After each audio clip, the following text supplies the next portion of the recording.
2 years ago, I was 3,000 iRating. However, now I have dropped below 2,000 iRating.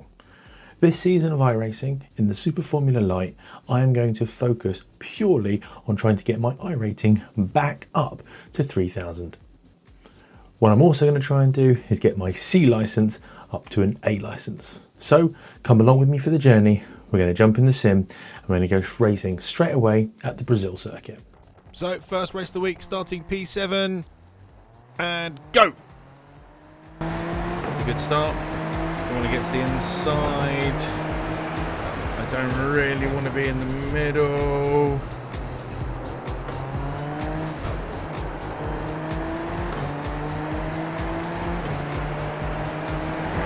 Inside's good. So we've moved up one position into P6. Outside. Remember what I said about cold tyres?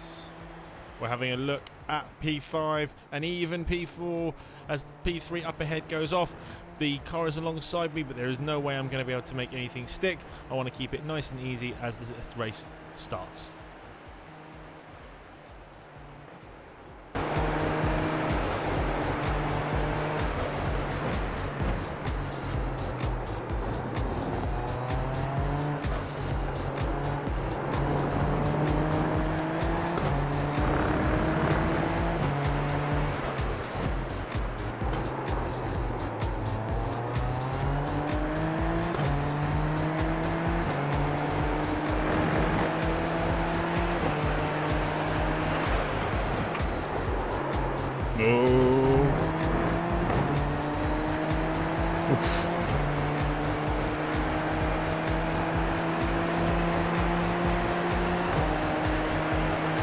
I'll be a bit happier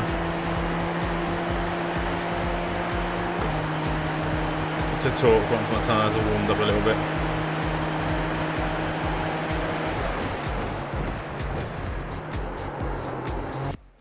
So as we've rolled on to the end of lap 2, get a really nice exit out of the last corner for the long blast up to the final straight. I've lost touch a little bit of the guys out in front, but what it has done is it's left me into the clutches of the two cars behind me. They are deep into my slipstream and they are now thinking about coming past me. I can already hear one up on the right hand side of me as he's coming around the inside. I've defended the inside, he's going to the outside. Not much I can do. I let him go, because there is, again, not much point fighting too hard this early in the race. I'm here for safety rating and I'm here for iRating. I'm not going to gain any of that by having a little bit of a crazy fight. He's defending fresh air at the moment, thinking I'm going to go and attack him, but he's got a good enough lead from me that even if I was in his slipstream, I would have got past him. Another car up the inside of me. Again, not going to fight him, just going to let him go. Just want to get on. We're on lap 2 of a 20-minute race, and there is no point having a fight.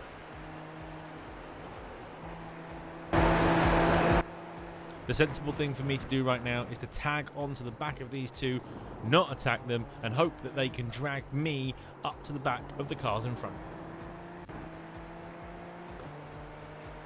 However, my other option, as we roll on a little bit later in this lap, is let the two guys in front of me try and fight each other, and the gaggle in front try and fight each other, and then maybe later on in the race I can pick up the scraps. And the scraps should come to me sooner rather than later, as Emilio and Jordan go side by side into the center S. And Emiliano went a little bit wide, but he manages to still keep the run and keep the power, so he manages to stay ahead of me. However, what it's done is it's given me a good run, so I do get a really good slipstream effect. He heads over to I head over to the left, and he kind of follows me. Has a sweep at the last minute, which not massively happy about, but it's fine. All it's done is put him off for the next corner, and he's still managed to keep good drive, and I haven't managed to drag alongside him.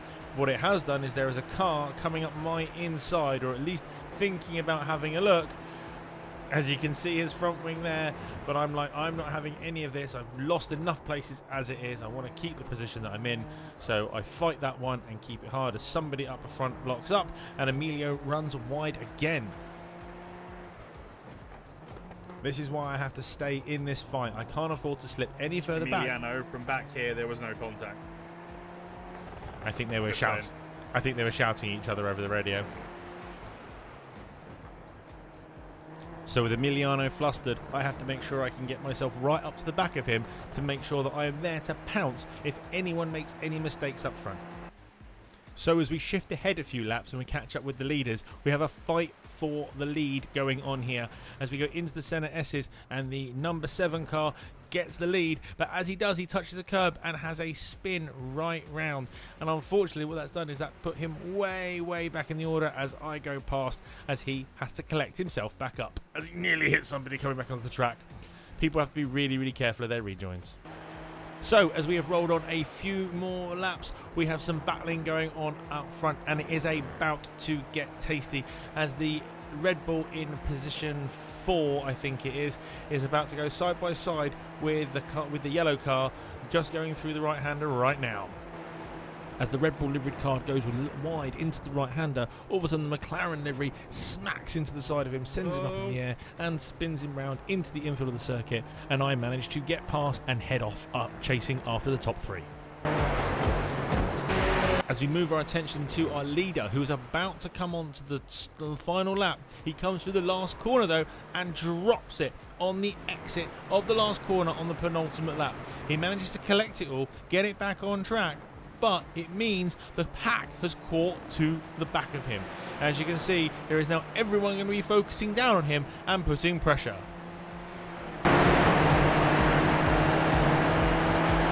And not only putting pressure, the Red Bull livery car is straight back past him, but he slips behind him into the slipstream and then has another go up the inside into the centre S and takes the lead back in the race. But the Red Bull livery cuts underneath him. They have a tiny bit of contact with front wheel and front wheel. Then one of the cars goes off behind in the background as the yellow car is looking to have a look around the outside, but it's not going to happen. This is all getting incredibly tasty. Not over yet, this can get tasty. As we go into turn 4 for the last time, they are jostling for position again as he has a look up the inside on the exit but doesn't quite get to make it as the Red Bull livery goes slightly off the circuit. The black and gold car is up on the outside and they're going up towards the right-hander side by side. It's looking incredibly exciting, but they're having a look at each other. What's going to happen right now as he dives up the inside and they have contact and there is a spin and it takes somebody else out, and that has put me up to 4th place, and that is a nice little result for me. I said this from the very beginning, I need to stay as close to this battle as I can do because you never know what kind of results you can pick up.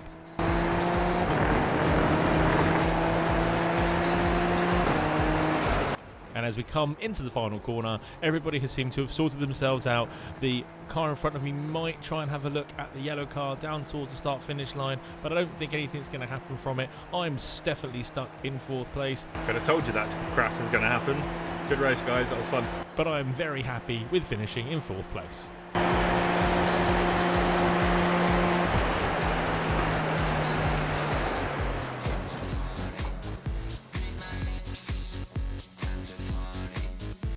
So with that race over, as we see the final results, I finished P4 with the 2nd fastest lap in the top 5.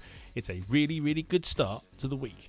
And what's better is we even have a massive increase to our iRating and our safety rating. Let's go do one more race, shall we? For this one, we are starting P3 on the grid. Oh. That was a bad start for me. Clutch didn't work for some reason. Yeah, so I had a slip of the clutch for some reason and the kart didn't get away as well, so I lost a little bit of ground, but going through the middle of those two into turn 1, I managed to get myself back up into P3.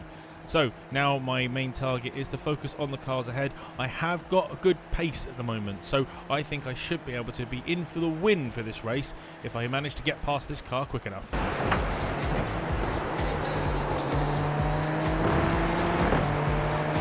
We're sensible there through that corner. Not worth going for a lunge. As it is the first lap and tyres are cold, I don't want to do anything particularly silly, especially when we are in a good position.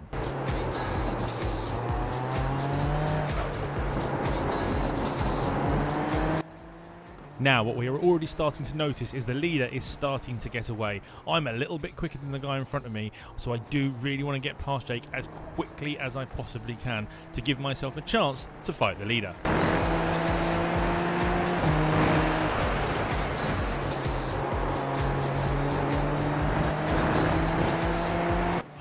I get a better exit and a better run out of the last corner, so now is maybe my chance to have a go into turn 1. I tuck in right behind him into the slipstream to see if I can get past. I pull out to the right hand side. He keeps the inside line. There's no weaving going on, which is something I like. Jake, let's work together. And we are passed into the braking zone. I suggest to Jake that we work together because we obviously both want to go and get the leader. I have to go wide at the apex because Jake was still there, but I go around the outside, and that is P2.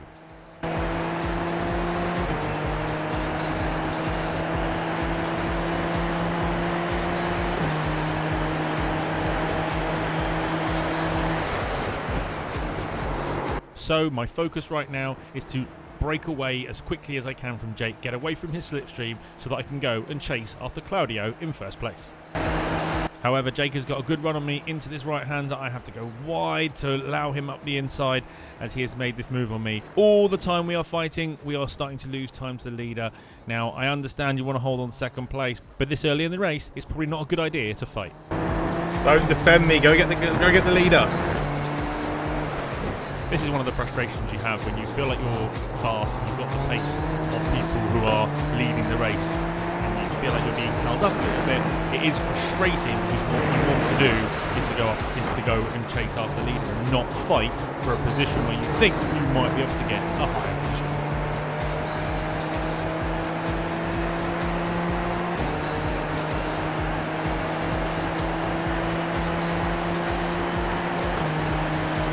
So again, much like last lap, we've got the slipstream, we've got a really good run, we go to the outside, we cross the line basically at the same point, and I look into this corner of the centre S.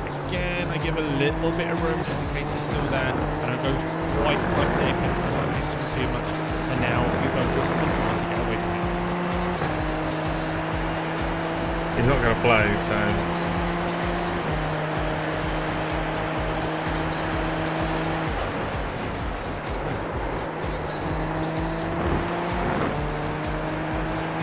Now, I've gained a huge amount of time on the exit because it looks like that Jake has run...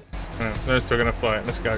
Because it looks like Jake has run wide and the two behind me are going to fight. So now I've got a little bit of breathing room. I can run the lines that I want to run, push really, really hard, get the gap so no one's in my slipstream, and go off the leader.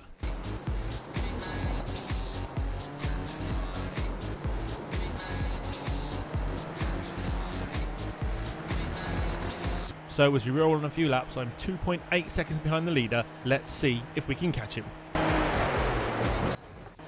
So over the next couple of laps, we have gained about half a second. Let's keep pushing.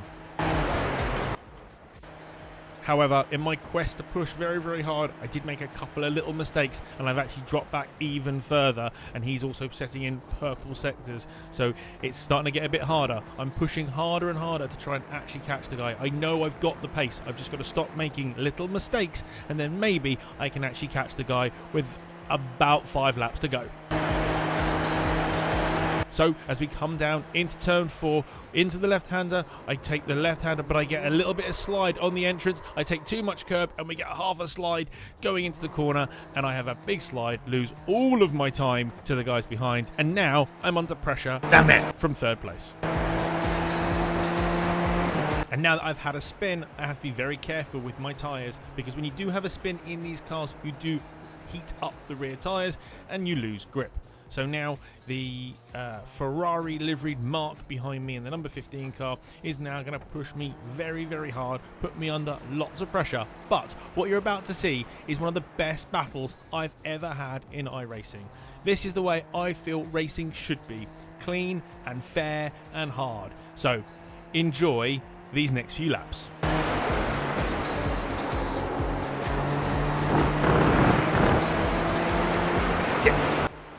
So what you saw there was me get a little bit wide on the exit of the final corner, and Mark now has a really good run, is in my slipstream and is going to go and have a move probably around the outside into turn 1. He moves over, I don't weave, I give him the time, we move back on board with me.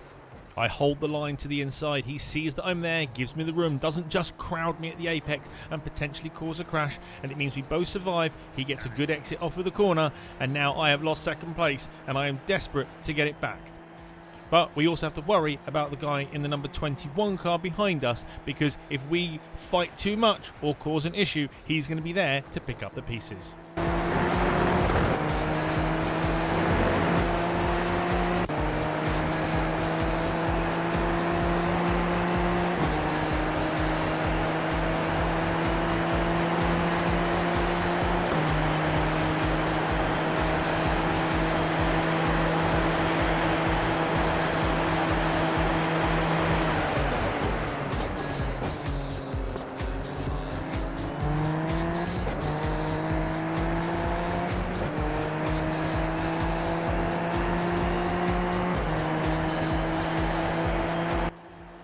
So now as we head down into turn 4, he is on the outside, I am on the inside. Do I run him off the circuit or no? I brake a little bit early. I get the better run on the exit, which means I can have a fight with him up to the following corner. I pull alongside. I have the speed as we are side by side going into here. The guy in the blue and yellow car thinks there's going to be a crash. But Mark manages to cover the inside. I don't quite get that outside line like I want to, so I'll have to try again at the start-finish line. However, my opportunity comes a little bit earlier than that. As we head into this right-hander, he has a lock-up on entry, which means I manage to get a better run. I go to the inside. He sees me there, leaves me the room.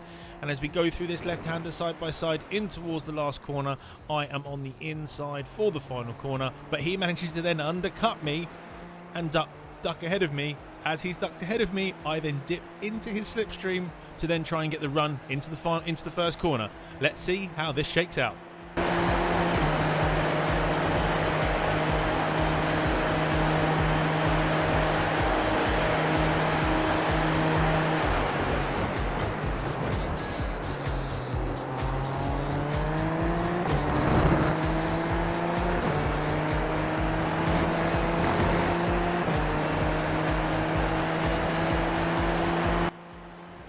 So I've not managed to get him into the run to turn 1, but I am going to have a look into turn 4. I move around in his mirrors. If you move around in someone's mirrors, it does kind of disconcert them. They see that you're moving around, they don't know where you're going to go, and it takes their attention away. I'm not going to have a lunge at that point because it's not worth it.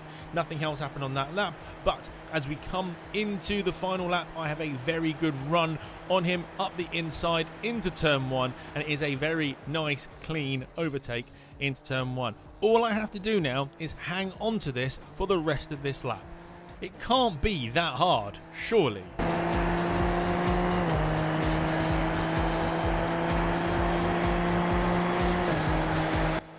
As we come back into turn 4, Mark has a good run, has a think about a lunge up the inside. There are riskier people who would have taken that move, but Mark is sensible, doesn't want to risk a collision, and lives to fight another day as I run a little bit wide on the exit of the corner. So now Mark is really trying to think about lining me up, trying different lines, try and put me off, try and see if I make a mistake to be there to capitalise on it. As we head through this tight, twisty section in the middle of the circuit, there's not too many overtaking opportunities there. I do have about 0.4 of a second lead on him, so for him to get me at the moment has to be a dare move. He goes a little bit wide on the exit of that corner. Maybe that is now all it for him. As we look from the car behind, he's watching this, hoping that we come together. It doesn't look like we're going to do that. Mark gets into the last corner. He's actually made a really good exit, and he's actually very, very close to me, deep into my slipstream. As we come towards the final bit of the straight, he is now deep into my slipstream. There is nothing I can do. I'm not a weaver. I'm not going to weave all over it. And we get to the line, and Mark just pips me on the line. That was a brilliant race. Well done, man. As I congratulate Mark, let's go back and look at how close that was across the finish line. Hit me on the line. Legend. And driving the GOAT's colours. Appreciated. Look at that. Literally won by a nose. Oh, he got me the line. Oh. That was great. That was really good fun. Proper respect. I love that. So, after that excellent race, we are P3 with the third fastest lap of the race. And 5 instant points. Not great there. So, let's see what that has done to my iRating and my safety rating. So, yep, despite having 5 incident points, we have gained 0.12 on the safety rating, and we have gained a massive 78 on our iRating. That means our safety rating in these last 2 races has gone up by 0.33%, and our iRating has gone up by 202 points. Let's see if we can keep it going into next week's racing, which will be held at the brand new Mexico Grand Prix circuit. Tune in for then, like, share and subscribe, and I'll catch you on the next one.